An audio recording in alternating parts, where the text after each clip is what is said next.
Good morning, afternoon, everyone, and welcome to the second Cellpress Forum on Sustainability in partnership with Good Food Institute Europe. We are excited about this event and this format of an event because this is the first time that Cellpress collaborate with another organization to bring together people from across disciplines from within and beyond the scientific community, all pursuing what makes sustainable solution possible. We see forum as a way to do that by bringing together experts from different backgrounds to engage in new discussion about complex challenges like the one we are going to talk today. So thank you for joining us.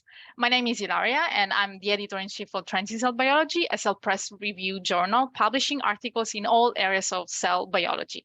I'm joined in the chat by Amber, editor of Cell Metabolism, the journal publishing novel, impactful papers spanning basic to clinical clinical metabolic research. We'll be capturing any questions you have during today's event. I'm also joined by Carly Britton, Sustainability Communications Manager at Cellpress, who has arranged the functional aspects of today's event. Lindsay Drayton from Trends in Cognitive Science, Swapnika Remu from Med Journal, Matt Pavlovich from Trends in Biotechnology, and Idan Bondre, Sustainability Editor at Cellpress, are also tuning in and significantly help shape the questions and content in today's event. Michelle Muzio is documenting the event live with hashtag Cellpress Forum, and it would be great if you could join in. Importantly, I'm joined live today by co-moderator Seren Kell, Senior Science and Technology Manager at the Good Food Institute Europe. So, I will now provide a brief introduction to the Good Food Institute, who we are collaborating with to host this webinar today. For those of you unfamiliar with GFI, GFI is a no-profit think tank that works to develop the roadmap for a sustainable, secure, and just protein supply. GFI works across the areas of science and technology, corporate engagement, and policy to accelerate innovation in alternative proteins like plant-based and cultivated meat. GFI is funded entirely by philanthropy. Cellpress is collaborating with GFI Europe to host and bring you this discussion about sustainable proteins today. If you are a researcher, educator, student, or otherwise interested in science of sustainable proteins, please go to gfieurope.org/science to find a whole host of resources which might be helpful to you, including publications and resources, educational materials, and information about research funding and possible collaborators. Okay. The title of this forum is Accelerating Scientific Progress on Sustainable Proteins. And it is a great honor to welcome keynote speaker David Kaplan and panelists Chris Bryan, Tara Garnett, Volker Heinz, Cesar Markina-Jonberg, Sir Lee Rosenwald. Such a keynote from David and discussion to follow consisting of experts of human behavior, food science, food technology, policy, alternative protein markets, we are sure will be exciting. So, some housekeeping on the format of the event. David will be speaking first and has been asked to give around 20-minute broad overview of the topic and consider broadly the multidisciplinary nature of the topic. We will hold any questions for him in the Q&A section for the discussion panel, since he will be taking part. Next, we will have a panel discussion based on questions that have been discussed with the editorial planning team, GFI, and the panelists, about 40 minutes. There will be limited time for questions live, around 15 minutes, so do use the question and answer function of Zoom, where Amber will be keeping track. After this 90 minutes, GFI will host 30-minute networking session to allow attendees to continue the discussion and identify potential collaborators. The participants have the opportunity to choose between 5 different breakout rooms focused on plant-based, cultivated meat, fermentation, seafood, and careers in alternative proteins. Without further ado, it's time to introduce our keynote speaker today, Professor David Kaplan. Briefly, without going deeply in David's many accomplishments, David Kaplan is the Stern Family Endowed Professor of Engineering at Tufts University, a distinguished university professor and professor in the Department of Biomedical Engineering. His research focus is on biopolymer engineering, tissue engineering, regenerative medicine, and cellular agriculture. He has published over 1,000 peer-reviewed papers, is the editor-in-chief of ACS biomaterial science and engineering, and he serves on many editorial boards and programs for journals and universities. He directed the NIH P41 Tissue Engineering Resource Center that involves Tufts University and Columbia University for 15 years. His lab has been responsible for over 150 patents issued or allowed and numerous startup companies. He has also received a number of awards for his research and teaching, and was elected as a fellow of the American Institute of Medical and Biological Engineering and elected to the National Academy of Engineering. We are honored to have him here, and please take it away, David, and share your screen.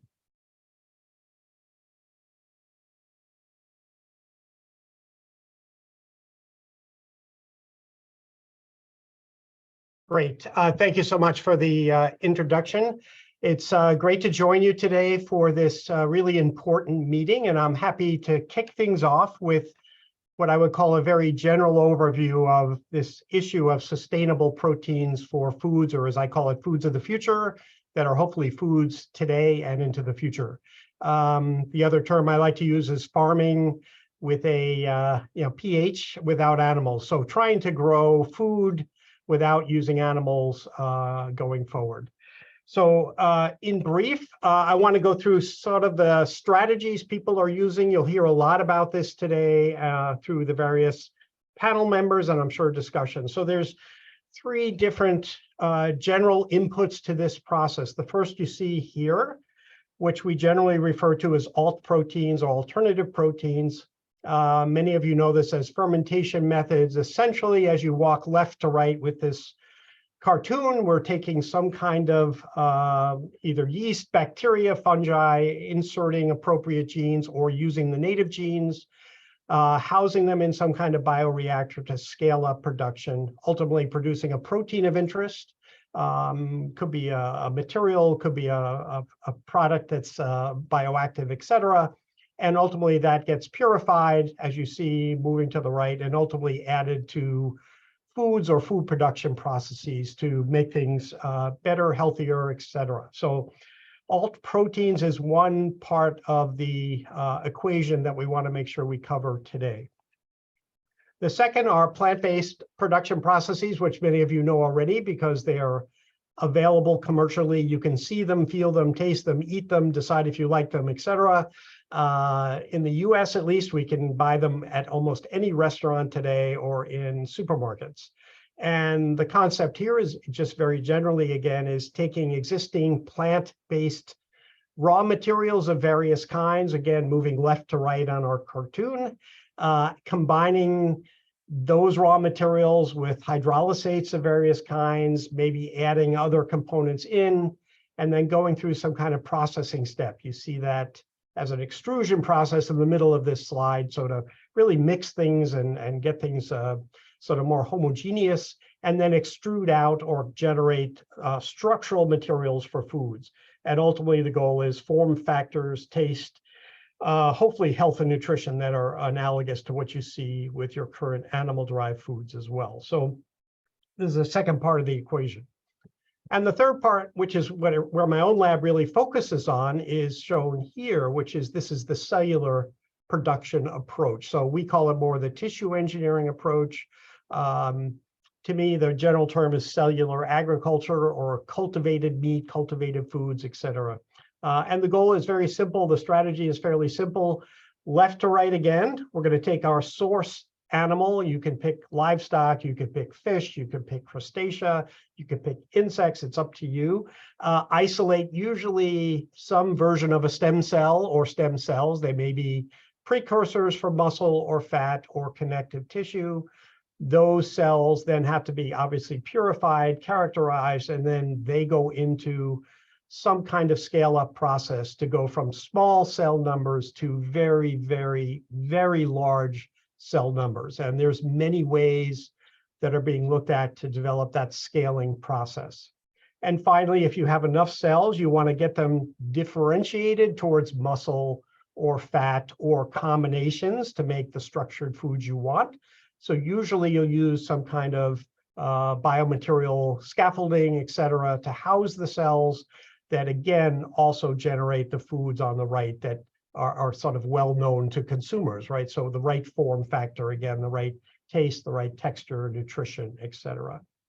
So the way I look at the field of these three different strategies is I put them all together, right? And in some cases, alt proteins stand on their own as production facilities to make useful ingredients for lots of different things. Great. Plant-based as well, they can stand on their own, produce lots of good things going out there to the market for people to use, eat, et cetera. I like particularly cell ag because this is sort of the integrated, so holistic approach. And again, we can debate this. I would argue that this is really where all the right ingredients come together. So you get not only kind of the right form factor and the right size and shape and texture, but you also get really good nutrition if you do it right. You get good food safety and quality, kind of all the things we want to see in our future foods to replace current animal-derived products. So this is where everything comes together. Every role here for alt proteins, plant-based, and the cell ag approaches all have value on their own and all have value being integrated this way. So you'll hear expertise in different areas on the panel, et cetera. And I think there's a lot to learn in all these spaces, a lot of places for students to get involved and get trained and experience. And there's going to be huge needs as we go into the future. We're only at the start of this process. All right, so that's the big picture of what we're talking about today.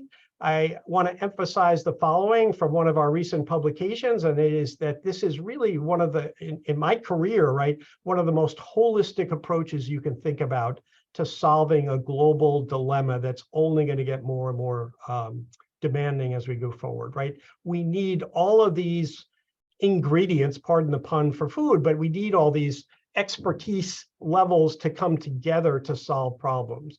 In other words, we can't just do this by tissue engineering alone. We need to know what the consumer is going to want. We need to know what the social science inputs are. We need to understand food technology. We need to understand bioprocess engineering, and the list goes on and on. So I think you'll hear a lot about this today as well. And I encourage everyone who's either listening or interested in getting involved to make sure you sort of reach out to other components of this process, because if you don't do that, you run the risk of doing some great science or great engineering, but no one's going to care, right? And we want to make sure what we're doing is going to really impact foods of the future. That's our goal here today. The other thing is, if it's not obvious, I will just quickly run through my standard slide of why are we here today, right? And whether you care about population growth, which is going to approximate 10 billion people in the next 30 years, and we can't possibly feed that number the way we've been doing it, to sustainability, we're running out of usable resources, land, water, et cetera. So we've got to find better ways to do this. And the newer LCAs, sort of life cycle analyses, techno-economic analyses for these kinds of foods that we're talking about today strongly suggest we can do way better with these approaches than you can do with traditional animal agriculture. If you care about food security, public health, and so on, this is the answer, right? This is the best way to get there. And I'll show you just some very quick points to make here in a minute. If you care about animals and animal welfare, there's no better place to be than this as well. And finally, food equity is really, really important. And this field has the potential, if it's done well, to impact every single human being on this planet in a way that's either more personalized, local community, or large megatropolis. It's all there if we do our job well. So I think the opportunities are endless. We're, again, only at the beginning here, but I encourage everyone to get involved. A couple of notes. It sounds great, but there are huge challenges ahead, and we're all attacking these challenges. There's a lot of progress in the last couple of years. You can see a quick summary here. I don't care whether you're interested in growing crab meat, chicken meat, or fish, or components thereof, right? You need to deal with the cost. You need to deal with scaling. How do you make textured foods, not just loose foods? Safety, quality, they have to be at the forefront no matter what we do. And then ultimately, there'll be lots of debates on whether we go genetic or non-genetic. From a research standpoint, as an academic lab, we always look at both. Ultimately, the consumer will decide. But I think it's important to put all this on the table have open discussions about it. So we will see where this goes, but lots of good opportunities here. Again, without getting too sort of philosophical here, I would argue going forward, based on what progress I've seen in the last few years, worldwide, including our own lab, the only thing I'm worried about is scaling. I believe costs are coming down precipitously already. We know how to make denser foods going forward. We're all considering safety and quality taste, and we all know how to sort of approach GMO or not GMO. But scaling is sort of I would call it the black box. There's lots of good ideas, lots of things happening, but it's sort of building a new industry. So you're going to need to see a lot of input, a lot of support for getting from the lab-based small startups to how do you build the infrastructure and do it in a way that takes all of these things on this slide into consideration. I am sure we can do it. This isn't going to happen overnight. We just need to work at it in a collaborative way and a systematic way to do it well. That's the goal here. So a couple of points here on those challenges. One is growth media. If any LCA, again, life cycle analysis, you read, this will highlight that growth media is the most expensive part of the process. And that doesn't seem to be very debatable at this point. And the two key things we worry about, one is serum, getting serum out of the process because it's animal derived. And the other is reducing or eliminating growth factors, because that's, again, a big cost element. So that's the goal for a brief point in time. I would just say in 3 years in our own lab, we've seen more than a 90% reduction in cultivation costs with just doing some basic research and substitutions, as well as eliminating serum. So that's why I said before, I don't think cost is going to be the issue as we scale. I think there are other issues. The scaling issue is going to be at the forefront. Lots of good work worldwide going on alternatives to growth factors, reducing these costs, building in modeling AI approaches to start to really do this in a more systematic way. And we're really just at the beginning of this. So again, hop on board. These are great areas to pursue and lots to learn here. The second is scaling. And again, as I said, I think this is going to be the challenge going ahead, and it's just going to take time. And I think there's two strategies or two philosophies in my mind. One is many companies decide to build on pharma approaches to scale. And it's debatable whether or that is going to be a cost-effective strategy. I think you have to worry about all the process engineering and all the related costs when you do that. So lots of work around the world, whether it's hollow fiber or edible bioreactor systems, to very novel, unique strategies that are starting to emerge. And I think you'll see this field growing tremendously. There are startup companies just dedicated to the next generation of bioreactors. On the planet, we have never faced the scale we need to face here. So keep that in mind. That's why it's going to take some time. But I think there's lots of good activity in this field, and I think we'll see a lot of progress over the next few years. Two things I want to point out that are just really unique to cell ag and this field in general, and why I think they're really, really important for all of us today. One is what I call direct cell access, right? When you feed an animal to get food from the animal, you have almost no control over the metabolic processes and what's going to happen to that feed in terms of what gets incorporated in the final meat that you're going to consume. That equation gets completely turned around with cell ag and cellular-based approaches. You have direct access to cells. And this is a huge game changer because those cells are willing to take up and be sort of composed of the ingredients that you feed them. Not explicitly, but you have some control there. And I think we're all learning how far we can push that control. And what does that mean? That means you can really control the composition, the nutrition, and ultimately generate healthier cells, which means healthier foods.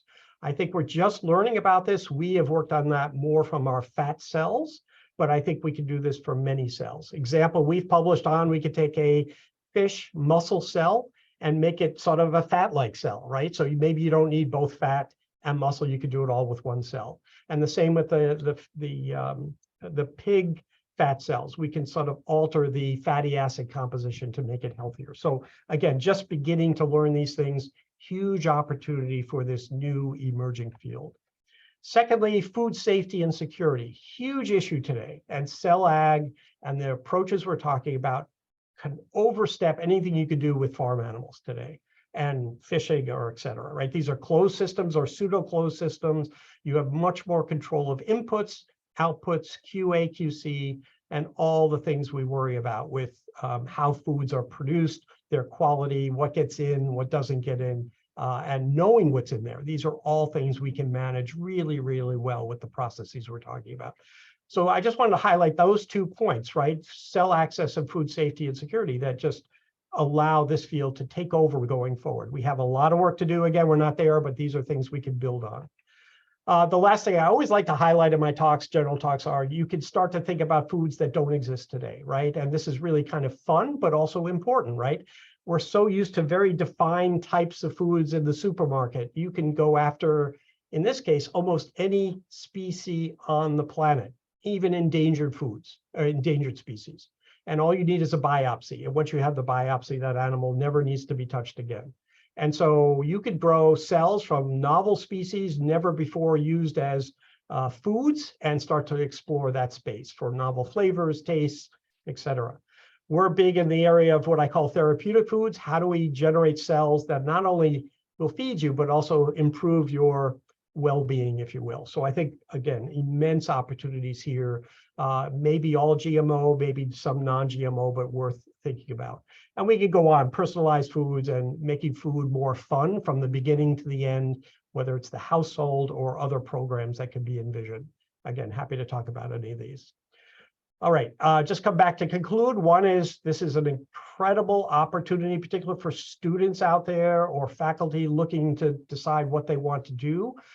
This is a great way to build bridges among your colleagues and learning new areas, but bringing it together for food. Everyone relates to food, everyone needs food, everyone wants food to be better, safer, more nutritious, et cetera. So, I encourage you all to get involved.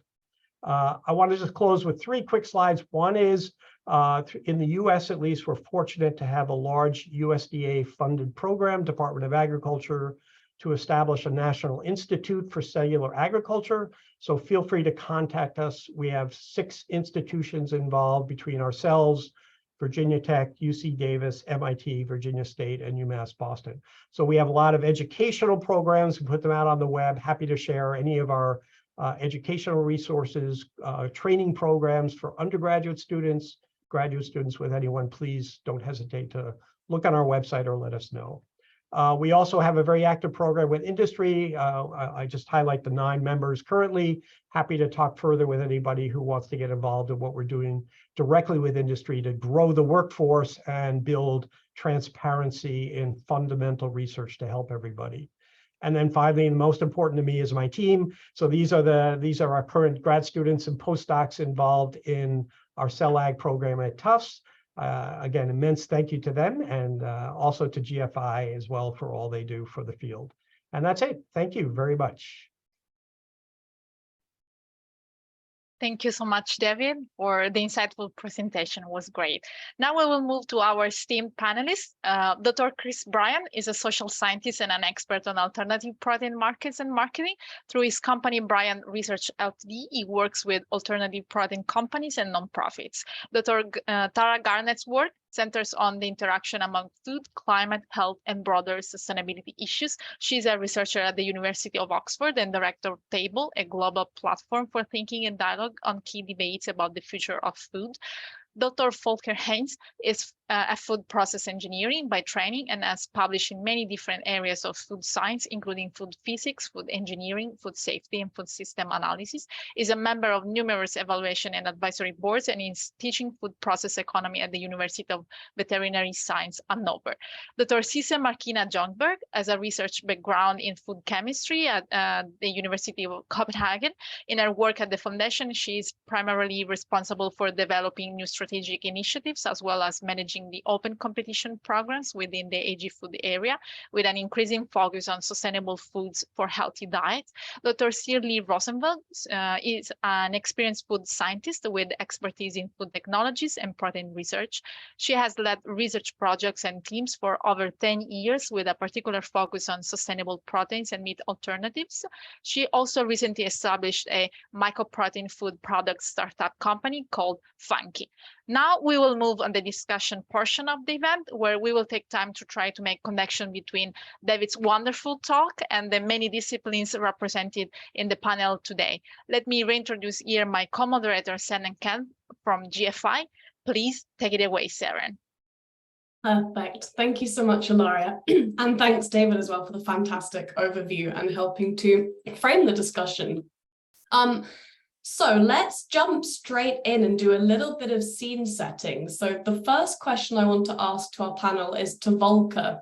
Volker, in light of the increasing demand for alternative protein sources, can you provide an overview of the current availability and projected time horizons for the widespread adoption of various protein sources, such as plant-based or fermentation-derived proteins?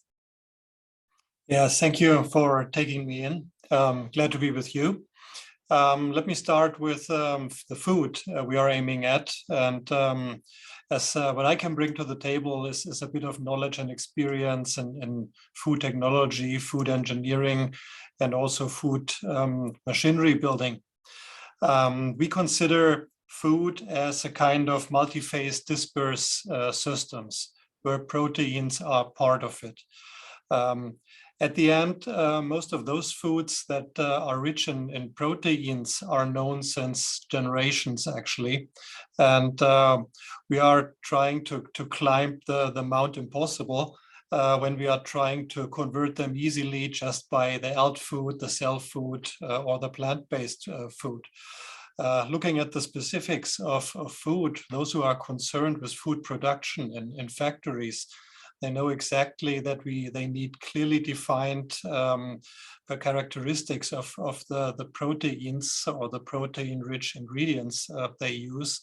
And it's really a challenge to meet those demands, also for the standard providers in the food markets and ingredient markets. So we are at the point, and I absolutely agree to David, that we need to think to replace part of the animal foods in the value chains that we have. Talking about protein means talking about nitrogen. And so the average consumer in Europe or in North America is consuming about 6 kilograms of nitrogen. And four of those are from animal. So it's a bit of a transformation that we have ahead of us. And most is coming from animals, because the functionality of those proteins have a lot of advantages. So I also agreed, and I like the presentation we just have seen, that the cell meat and the cell proteins have a lot of opportunities because they can really mimic those kind of characteristics that we need. On the other hand, it's a longer way to move until we are at that point that we really can replace them. So we have to look into plant-sourced proteins. We have to look into fermentation-derived proteins. I think from the plant side, we are already quite advanced, and I think plant-based proteins have gained already a significant popularity. On the side of the cell-based and also precision fermentation, there are certainly regulatory approvals and scaling questions that have been mentioned already, that makes it to become reality a little bit longer down the road. And so I would agree that in the current decade, we will definitely see many different versions and alternatives of the 3 different ones that we can choose in exchange of the animal proteins.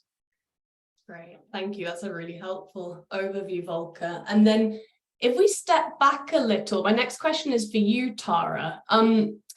If alternative proteins are the answer, then what is the question or challenge that you think that they think, I should say, needs addressing? Yes, thank you. So, I mean, I think everybody on this Zoom call is going to be aware that we are facing an interconnected crisis of concerns around climate change, land use, biodiversity loss, and multiple forms of malnutrition. I think while everyone agrees that we need to move towards a healthier and more sustainable food system, I think people have different analyses of what the problem really is, and that therefore what constitutes a solution. So if I were to perhaps caricature a little bit, those for whom alternative proteins represents a solution, I would say that their analysis of the problem is that we have a growing global population on finite land, that this growing global population not only wants more food, but wants specifically more of the resource-intensive types of food, namely meat, and that we have to cater to this demand. And since meat is so damaging in so many ways, not least for the animals, then we need to find a technological solution to that. And this is where alternative proteins come in. I think there is also a sense bundled up in this analysis that many of our global food problems result from an insufficiency of supply and perhaps an insufficiency of protein. Now, there are other ways of looking at the issue.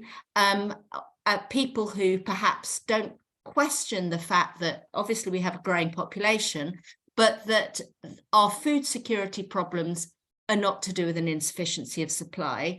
They are to do with structures of political economy, so injustices in inequities in global trade, subsidies and all the rest of it. They are to do with the wastefulness of eating meat, and they are to do with the current, I guess, capitalist status quo, and that we need to look at alternative economic models, we need to look at alternative provisioning systems, and really importantly, we need to be looking at alternative ways of eating. And one of the things that this argument would put across is that we need to assess the whole diet, we need to question the idea that we need more and more protein. I mean, if you take high-income countries who eat way more protein than public health advice says is required, that the idea that there is a meat-shaped hole in our diets that just needs plugging is open to challenge, and that we need to be looking at fundamentally restructuring our dietary patterns, and that this can happen. So there is also a sense, again, that there's nothing we can do about diets, that it's a sort of act of God, rather than it is a result of economic and political structures and norms and histories and all the rest of it, and that diets are always changing and that they can change again. And then I think one other thing that I would add to that is the idea that from one perspective, that alternative proteins, because you have absolute control over the kind of the cellular composition, that you can provide targeted, personalized forms of nutrition that are aimed at the kind of specific details of the individual in question. Now, for some people, that might be the wrong way to go, that we need to be talking more rather at the level of the individual. We need to be emphasizing collective goals and collective goods, and also critiquing an approach that says that, in fact, we know exactly what we need to be eating, and allowing room for the uncertainty, the trace elements, the things that we don't know about diets, and about the combinations of nutrients that are in our foods that perhaps I'm not saying we can never understand, but that our understanding as it stands is perhaps more limited than we'd like to think. So I think there is a different perspective in alternative proteins that is out there, which implies a different direction for the food system, and I think a different role for animals in the food system. For some people, I mean, the undeniable thing about alternative proteins is that it has potential to eliminate animal suffering, but there is a role envisaged for some people within the food system that animals, rather than being a problem, can be part of a more circular food system. But perhaps I'll stop there. No, there's some really, really interesting points raised there. And I think we'll be coming back to some of those alternative visions later on as well.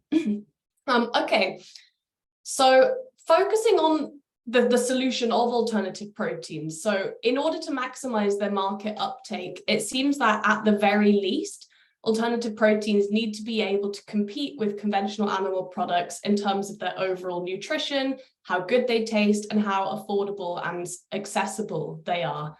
So my next question is to you, Surly. Do you agree with this? What would you say motivates consumers to purchase alternative protein products, and how can we change their attitudes towards alternative proteins and their consumption habits as well? Yeah, so thank you. So I totally agree with what you are saying. So I think the biggest challenges are how to improve the taste, how to get the price parity with the conventional meat products, and also these technologies has to be scalable. So they have to enable us to really feed the whole planet.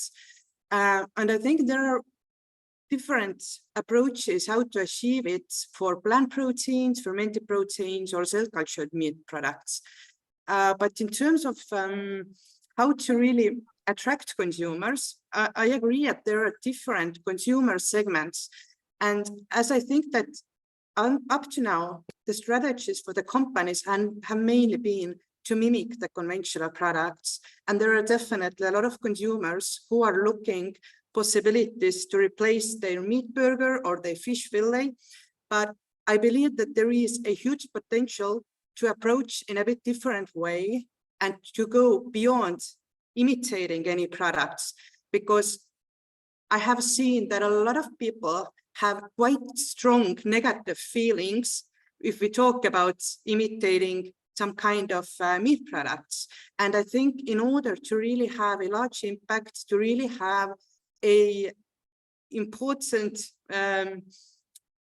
position in the market, we really need to attract more people who are maybe more like flexitarians, but people who are omnivores as well, and to understand what are the barriers that they are having, or why they are not turning their consumption habits or their diets into more sustainable paths. Yeah, that's really interesting. I'd love to hear your take on this, Chris. Do you either agree or disagree, or want to add anything to what Surly said? Do you have views on kind of what consumers already think about alternative proteins? How do people feel about them right now? Yeah, it's an interesting conversation. So I tend to think that the strategy of having products be similar to animal products as closely as possible is a pretty good one. And it seems that there is, you do frequently come across people saying that if they would have a meat-free option, they'd rather have something which is like a vegetable burger where you'll have sort of peas and carrots in the shape of a burger, rather than have something that's like trying to emulate meat.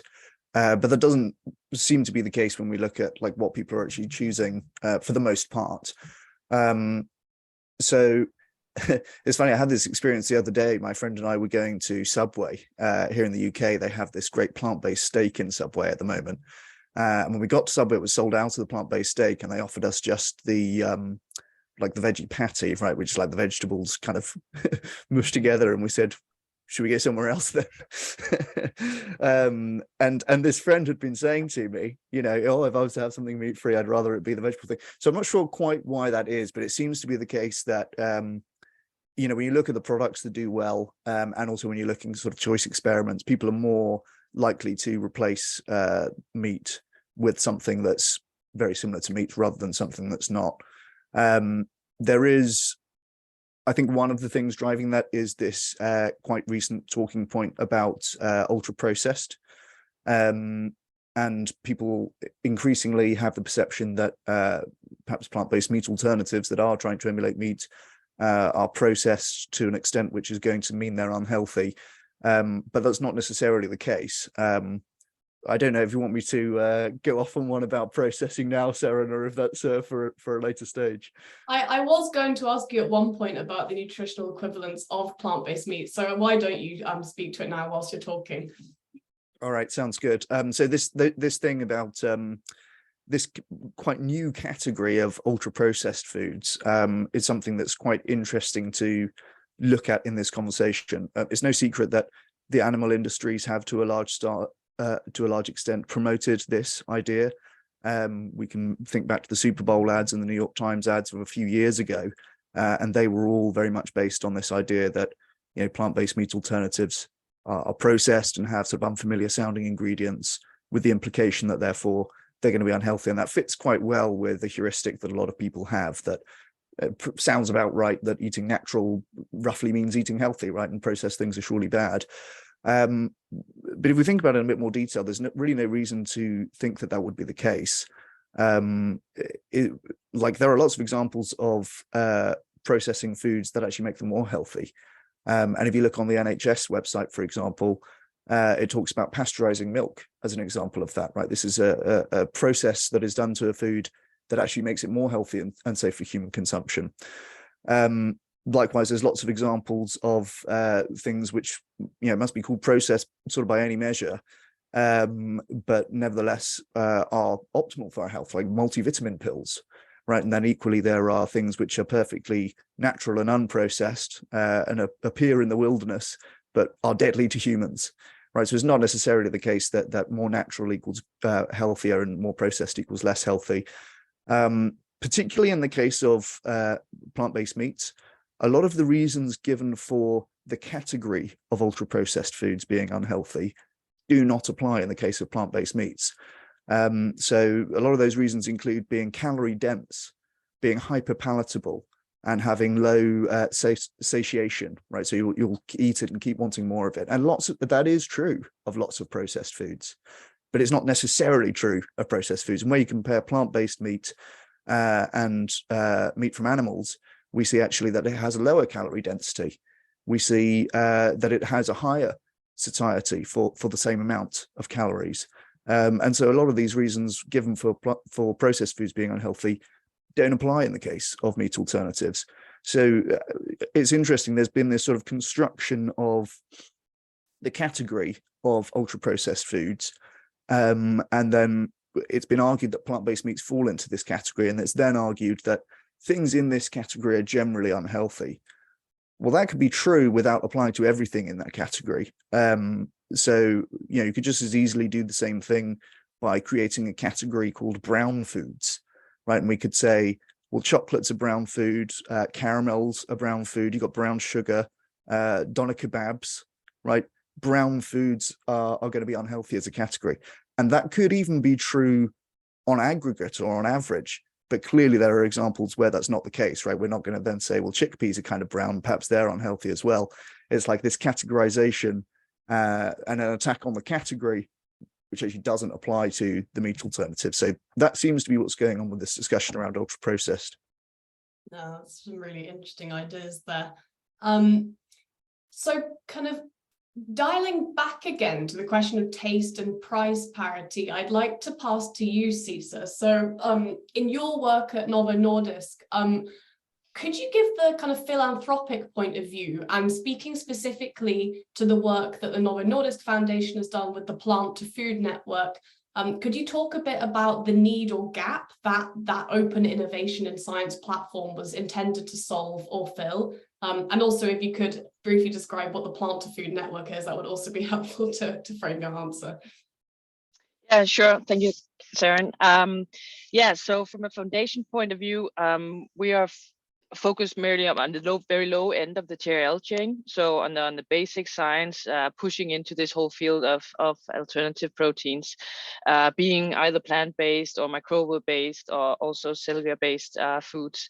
So we're working very much with the researchers and mapping where are the gaps around in the whole environment, and trying to fill out those gaps that we see in the research areas. So what we could see a few years back when we initiated the work that led to the Plant to Food platform, which I can explain just in a bit, was that we were seeing, of course, the development of the whole field of the plant-based foods, but we could see that at least for the Danish system, and maybe also for the Northern European system or ecosystem of research, that there was a lack or a gap between the plant scientists and the food scientists. There has been standing sort of an animal between them for hundreds of years within research, that the plant scientists were working towards feeding the animal, producing high yield crops that should give nutritious nutrients to an animal, and then an animal would be brought into the food science environment and used for foods in that way, especially in the Danish context, but also around globally. So what we wanted to do was to bridge the plant and food scientists. Meanwhile, we also saw that there was a lack of connection between the academic and industry. The food science and both plant scientists and food scientists has actually been working together with industry for many years, but driven mostly out of the sort of stepwise developments within the industry. So not crossing those barriers also. So what we wanted to do was both to bridge the plant and food science, but also bridge towards the industry to ensure that we could do use-inspired research, and that could be carried out with their academic partners in close collaboration with industry. So all of this was to accumulate the basic knowledge within plant-based foods within an open innovation and science framework, meaning that all the research that are produced in collaboration between the academic and industrial partners are openly shared, that anybody can assess that knowledge, what you call it, in the aim to make that knowledge accessible to all. So all companies on all actors within the space can actually benefit from that knowledge, and not having it closed down to an individual company or a patent or any IPR. So we formed this platform where academic and industrial partners can work closely together, and they can co-develop their projects together, they can co-execute them, and all knowledge coming out is open to all. So that is sort of the basic and the sort of design of the platform. That's really cool. On to you, Volker, again. So it's often stated that grassland cannot provide human edible protein, and this actually goes back to what you were just saying, Cesar, in a sense. It's stated that grassland cannot provide human edible protein unless the grass is first cycled through animals. Considering the potential of grass as a sustainable protein source, could you, Volker, please discuss the current advancements and challenges in extracting and processing grass protein to produce alternative proteins? Yes, sure, Staren, thank you. When you look in the fate of the agricultural production in highly intensive agricultural systems, then we usually have a field that is covering crop to livestock, and grassland to livestock, and crop to human, and livestock to human, but not grassland to human. And that's a shame, actually, since we know that the conversion from vegetable to animal protein, or when we look in the nitrogen efficiency for ruminants, is 0.1. For monogastric animals is 0.2. That starts at the beginning of the chain. So we are already poor in efficiency there. And the question is, okay, we are an animal as well, and so we would be targeted also in the range of 0.2. But that's later when we start with ruminants. And of course, it would make sense to look at the proteins in the green biomass, which is, let's say, biologically active biomass, and has a lot of opportunities looking in the section of the plant proteins, where we very often use seed proteins, soy or pea and so on, which are a kind of stabilized reserve proteins to reach the next vegetative phase. So that these are kind granular. And there's also the reason why we very often, when we want to start with plant proteins, we need a kind of glue to form structures, geles and foams and so on. Those grassland proteins that are coming from biologically active systems. And I'm talking about Rubisco, which is, by the way, the single protein, the most abundant protein that we have on this planet. Especially when you split it up in the subunits, you have molecules that are quite similar to our egg and dairy proteins. So there's a huge opportunity when we can come to this point. And I'm glad to mention a scientist from the 60s, Raj Piri, who already started that kind of research to find out to which extent grass protein could be used. And he already then stated that by a technical extraction, you can reach the 5-fold protein compared to moving the nitrogen through ruminants and get the protein in milk and meat. So there's a lot of potential there. And grasslands are the largest agricultural production systems that we have. They can be also used in a not intensive way, but also in a way that is restoring the natural properties of those areas. And also, since they are perennial plants, can offer as a kind of CO2 sink. So protein, make a long story short, the proteins could be very useful for forming food structures. The efficiency could be rather high. The problems are manifold still.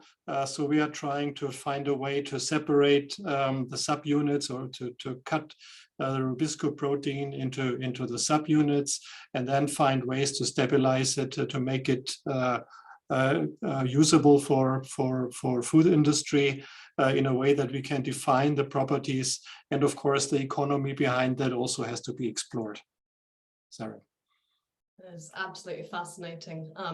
Feels like a relatively easy sell if you can consume for human food one of, if not the most abundant proteins that we already have on Earth.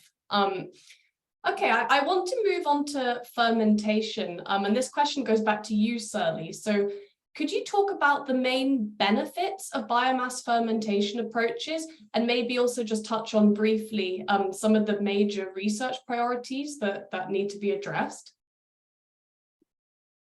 Yes, so regarding fermentation, so I think if we discuss what are the challenges in alternative proteins, it can come down to taste, cost, and scalability issues.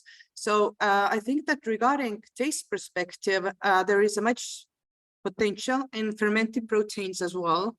And also regarding from cost perspective, because a lot of research is currently going on to use different wastes and side stream for fermented protein products, which will make it even more environmentally feasible as well.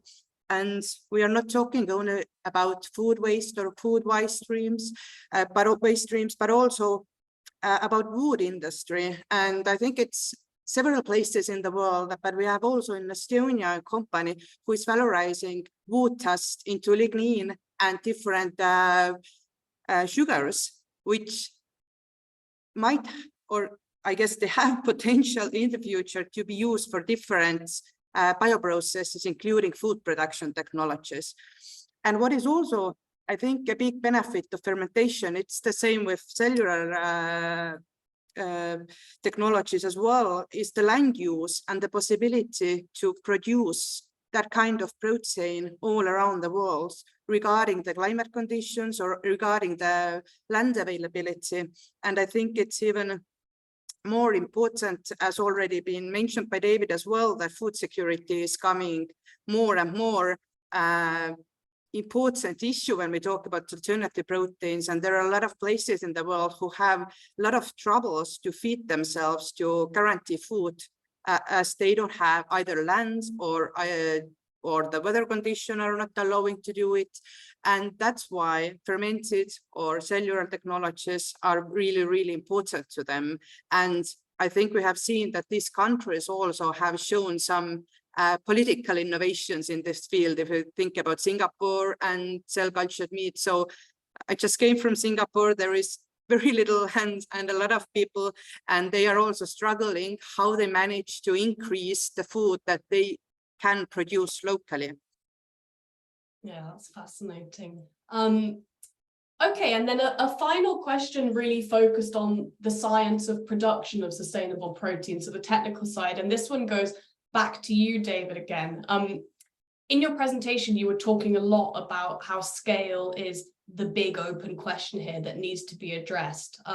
Would you like to talk a little bit more about what some promising solutions to addressing the scale question might look like? Sure. I think a lot of what's going on the innovation side is not, I would say, publicly available yet. I think it's a lot of things in individual companies.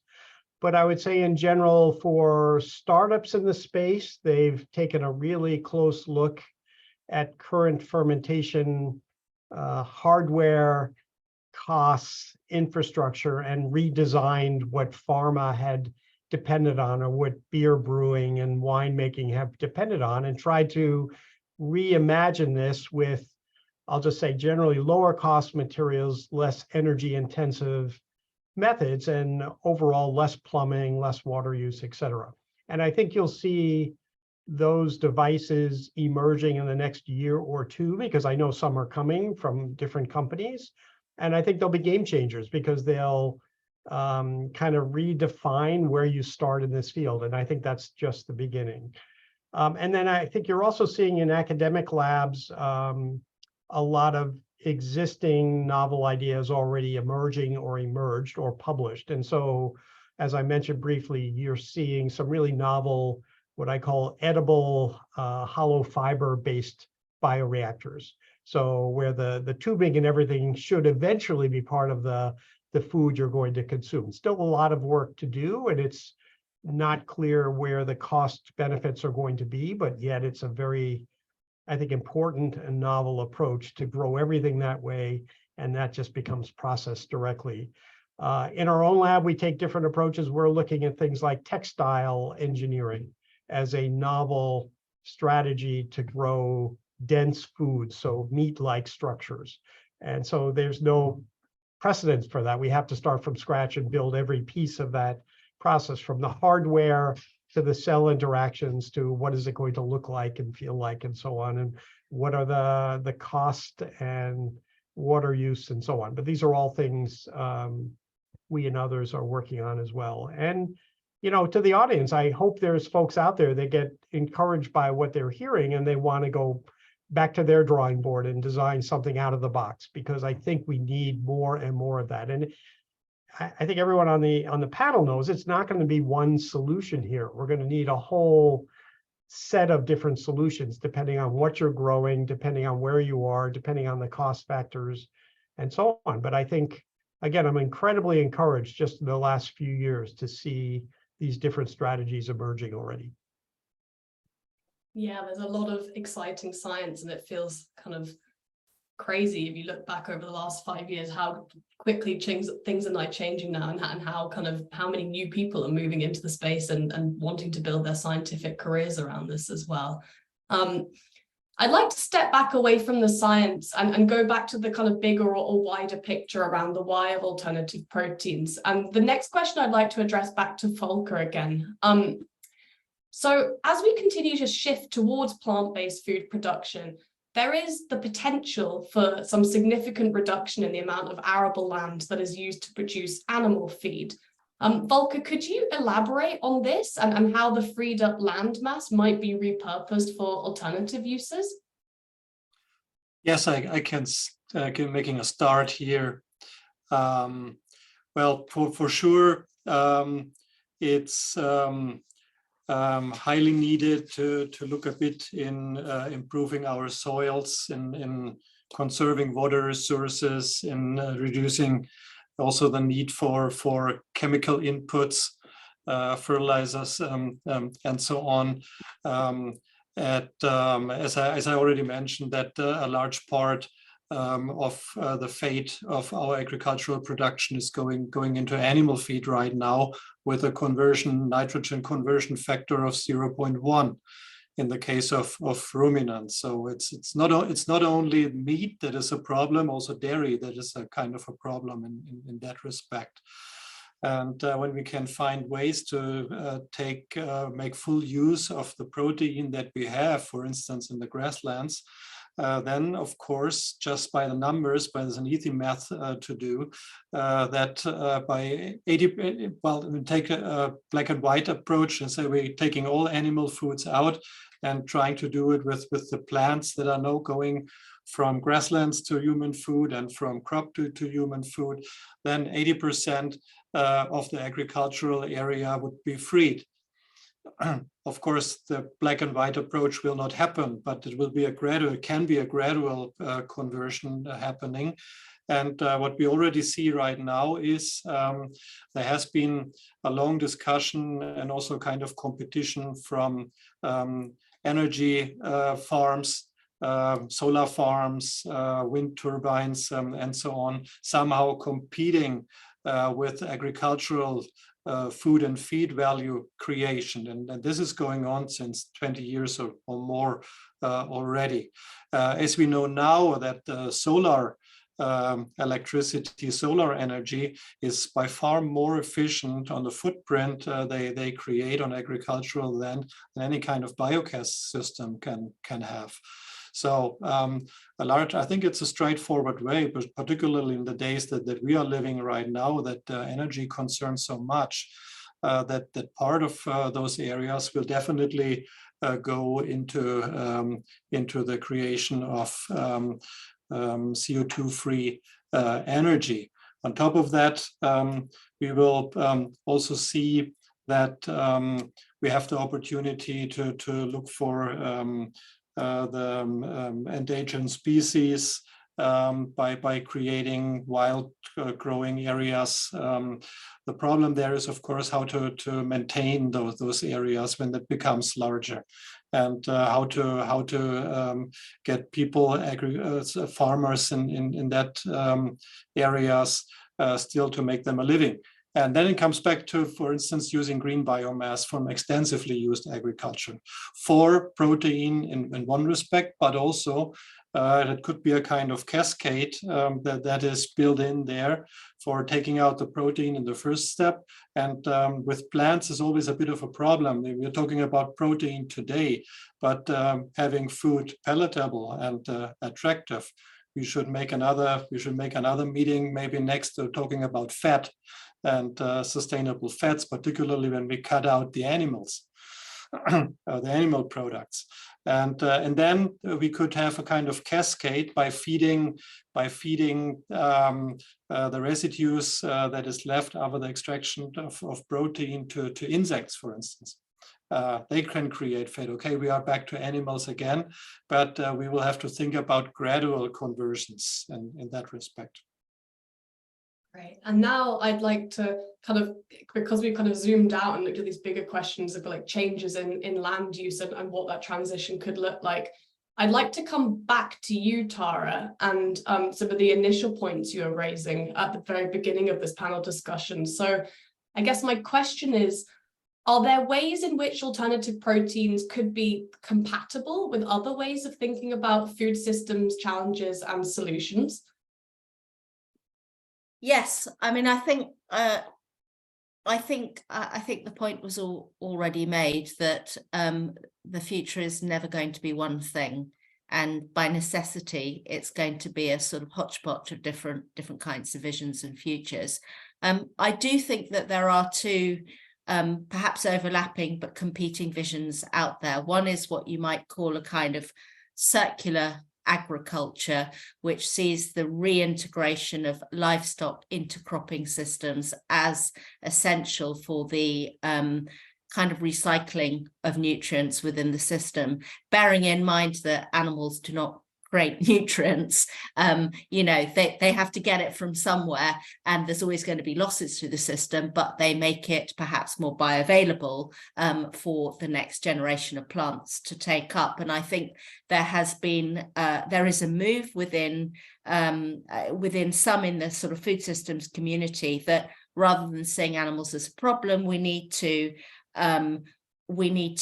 consume the quantity of animals that to use them as these recyclers of nutrients and limit our consumption what you get to eat out of that, and also seeing their role in conservation grazing. Again, this goes back to ideas about what we use our land for and what counts as good biodiversity. But in many parts of the world where perhaps grasslands are the kind of the baseline ecosystem, and there has always been a role for herbivores grazing on them and maintaining that kind of biodiversity, you can see domesticated animals as substituting for that. So I'd say that's one competing vision.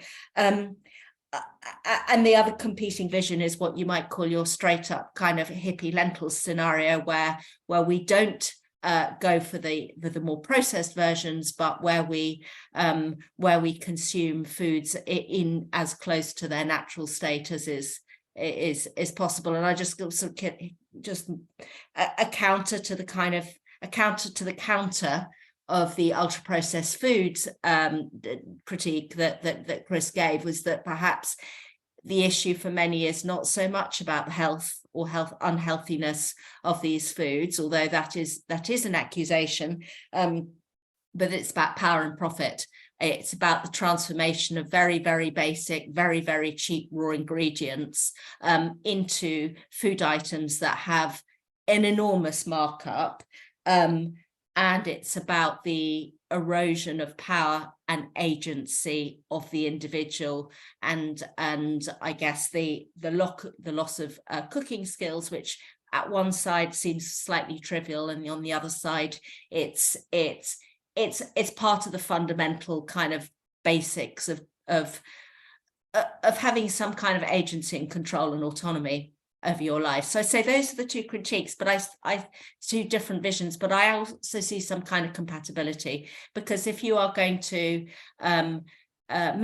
deploy animals in areas where they have a role for conservation grazing, or where you see them as being making use of grasslands that, for one reason or other, we can't eat the grass directly, the technology is not there, or whatever it might be, they have a role for that, and yet demand for animal products still continues to rise, then I can see alternative proteins as kind of filling the gap there a little bit.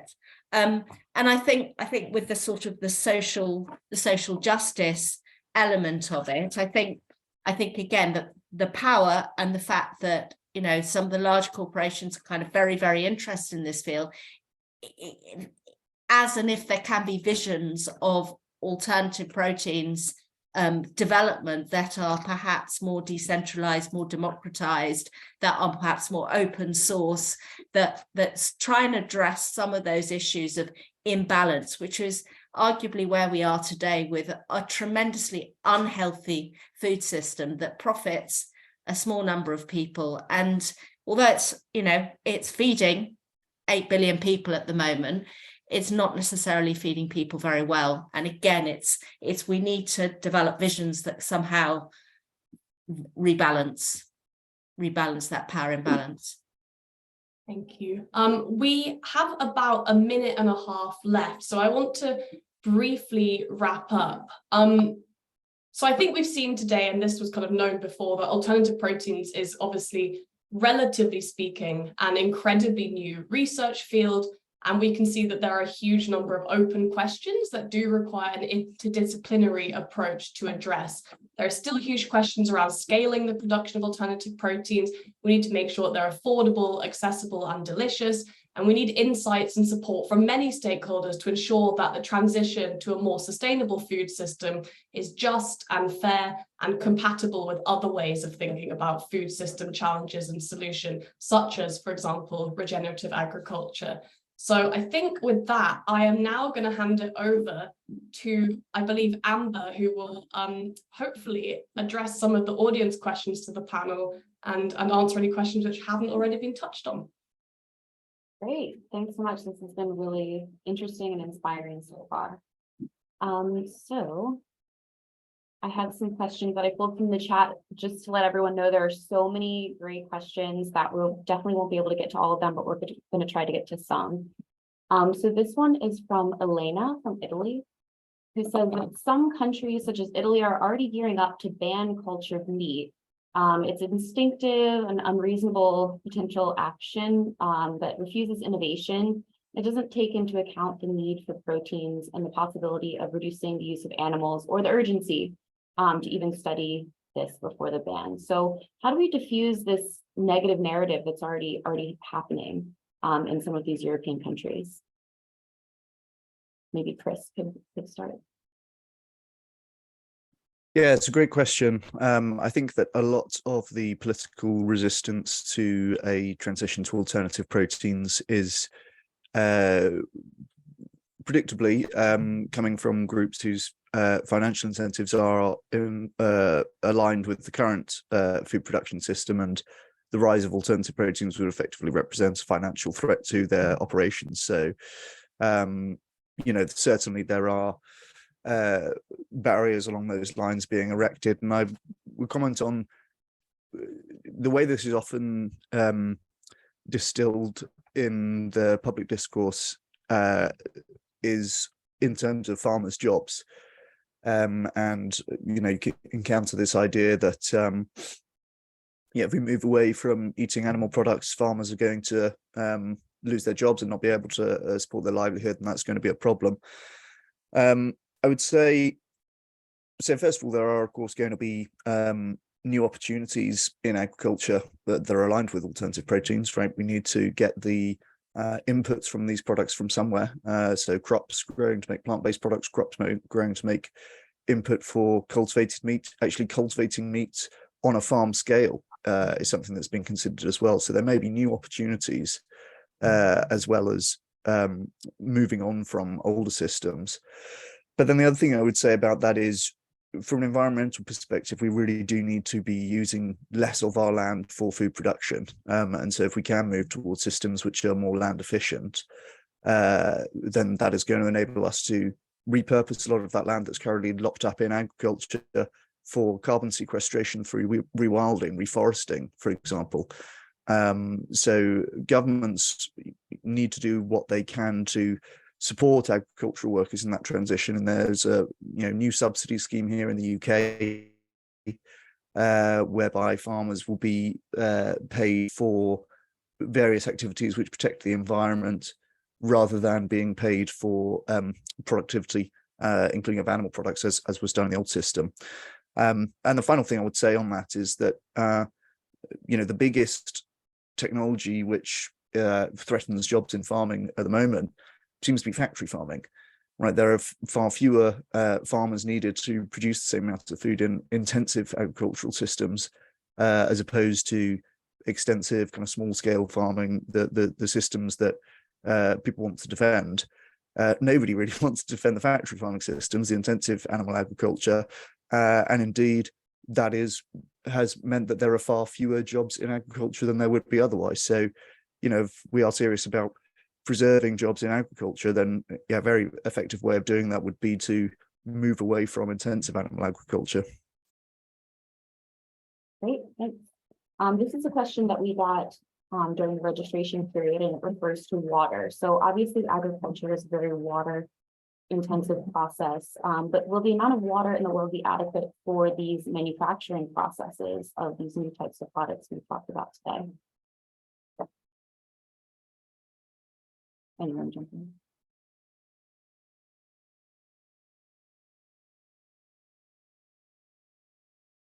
I can give that a little bit of a go if you want. I think Amber or whoever asked the question, the jury is still out on the actual requirements because there's no scale-up system upon which you can create or collect data, meaningful data to input into the equations, right? So people are working on life cycle analyses and working on techno-economic analyses, but almost invariably they borrow data from pharma or other sources, which is not directly relevant to what we're talking about here.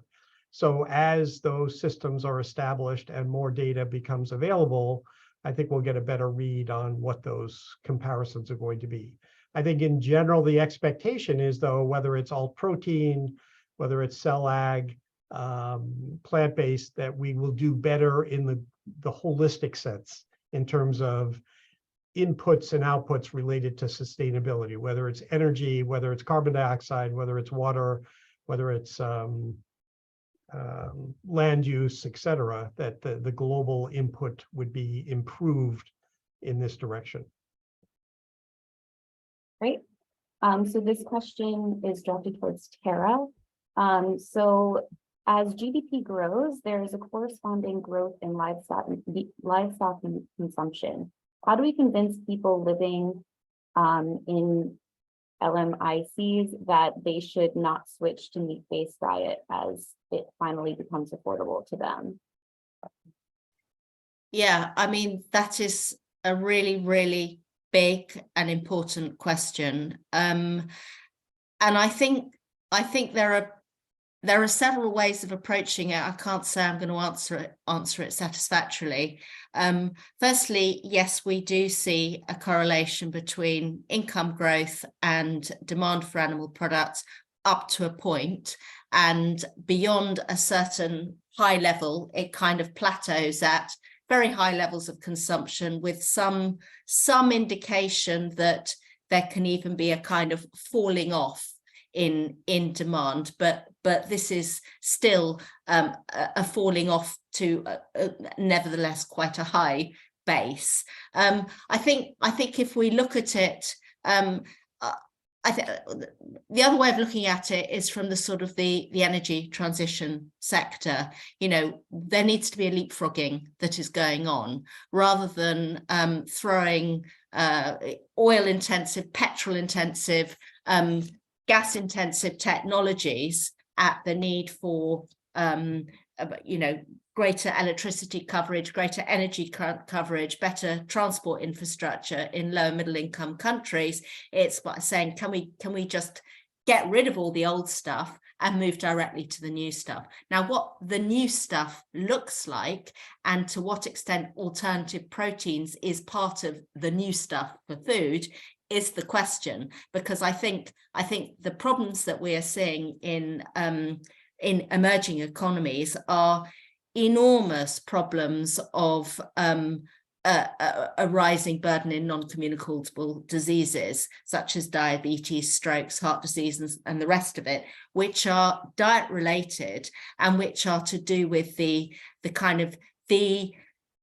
increasing homogenization of diets. I mean, some improvement, certainly, but also a kind of simplification of diets down to a few constituent parts. So I think we need to be looking at dietary transition towards that are trying to meet health goals in the round, and then considering the role of alternative proteins within that. As to the how, this comes back to high income countries. I mean, the classic accusation, and with enormous justification, is the rich global north has screwed up the planet, has enjoyed all the benefits of loads of energy, polluting energy, loads of delicious damaging food, and now it's telling us to do differently. That's not fair. And I think the only way you can address that is by the global north getting its house in order, and also supporting through financial aid, sharing of knowledge, a greener, cleaner, healthier transition towards a kind of contraction and convergence future. Great. I have another question from Abdel in Egypt. They ask, can we engineer certain bacteria to excrete the needed components of the growth serum and media synthetically? Can this process be scaled up enough for that production need, and what are the limitations currently?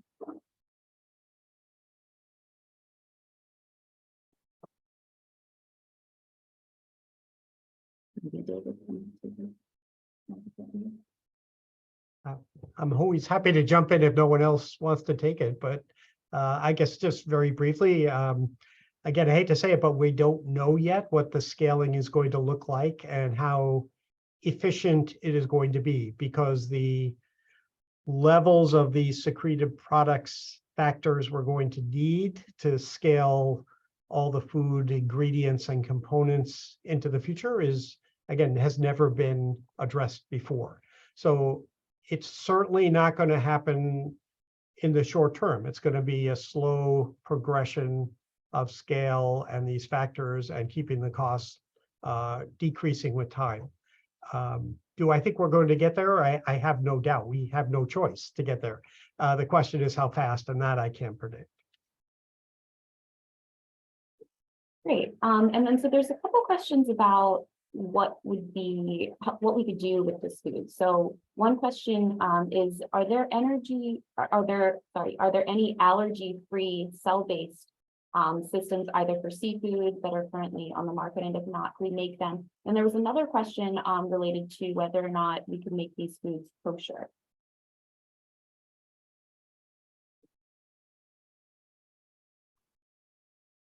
Okay, no one else? So I think allergy-free is a great example of the control we have over the cells and the process or the ingredients here. So the answer is, in principle, yes, allergy-free foods or less allergy-provoking foods should be emerging from this field, whether it's plant-based or cell ag and so on. There's no reason not to expect that. I believe there's some companies out there pursuing that. The details are clearly not available publicly yet, but there's no reason not to expect that. So I think that's going to be a real value added going forward. And you can see it already in some of the scaffolding that comes from plant-derived materials. Even we take out the ingredients that are the allergy components and then generate scaffolds that are allergy component free. So it's already happening. Exactly, again, how fast we'll see. The second part was kosher or not. I think, again, I don't keep track very well of this, but I think certain religions have already stated that, or I think they've stated that these foods will be considered, well, I don't know if they'll be considered kosher or not, but there are religious leaders making statements about these foods. And so that's continuing to evolve. But I think generally the direction is one that's very positive. Yeah, I can come in on the kosher as well, if you like. I think, yeah, I agree with Professor Kaplan's assessment on this. It seems like kosher in particular, we have heard some positive noises from Jewish religious leaders on this question. It seems like it will be able to be kosher, and it seems like it will also be able to be halal, which of course is important for people in Islam. There may be some conditions of that. So in the halal sense, it depends on having no animal products in the growth medium, which of course is the goal for most cultivated meat producers in any case. There was at some stage more discussion of whether banned species of meat could be considered kosher or halal. So for example, pork is forbidden in both of these religions.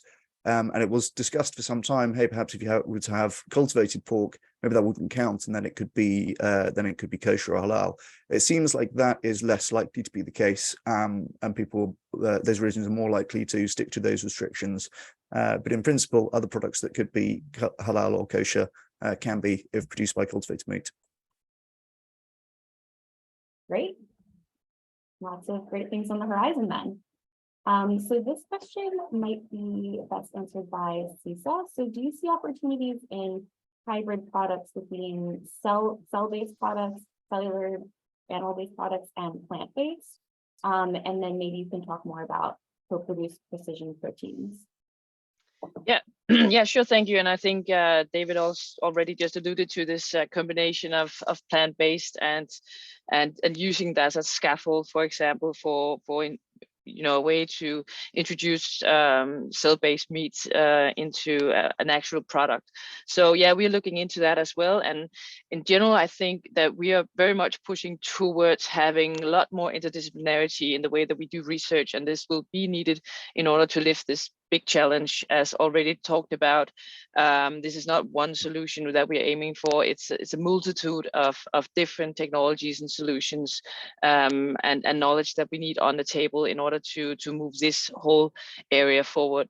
Another thing, though, is that not only talking about, let's say, hybrid in the form of plant-based and cellular agriculture, but there are other ways I think that we would like as a foundation to support into is the view into, can we actually do something? I mean, we're looking much into scale and also to make it sustainable. That's the basic, but to make it scalable and also cost efficient. So we need to lower the cost in some of these technologies, especially, for example, for the precision fermentation area, target proteins that we want to produce by precision fermentation. They are the price of those are still quite high, and we want to look into how can we actually reduce the cost in the production of these.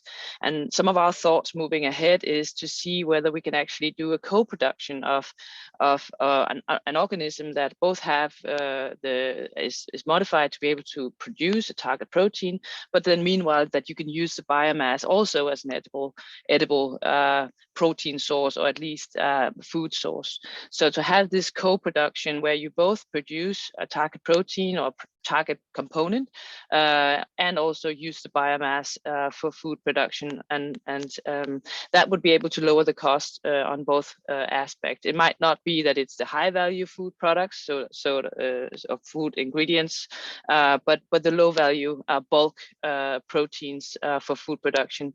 This could maybe be a viable way to reduce costs. Thank you so much for the panel, for being here today. David, Chris, Tara, Volker, Cisse, Shirley. Thank you so much, David, for the wonderful keynote and overview of the field. There were too many questions, sorry, to be answered here today. So I'm sure we will try to disseminate some further answers pending panelist availability after the event. On behalf of myself, the editors, my co-moderator, Saren, our partner, GFI, and the sustainability community broadly at Cell Press, who all contributed to this event, thank you so much. Thank you for the panelists for sharing your insights, and also thank you so much for tuning in. This is the second of a series of forums on sustainability, so I do hope you will catch the next one.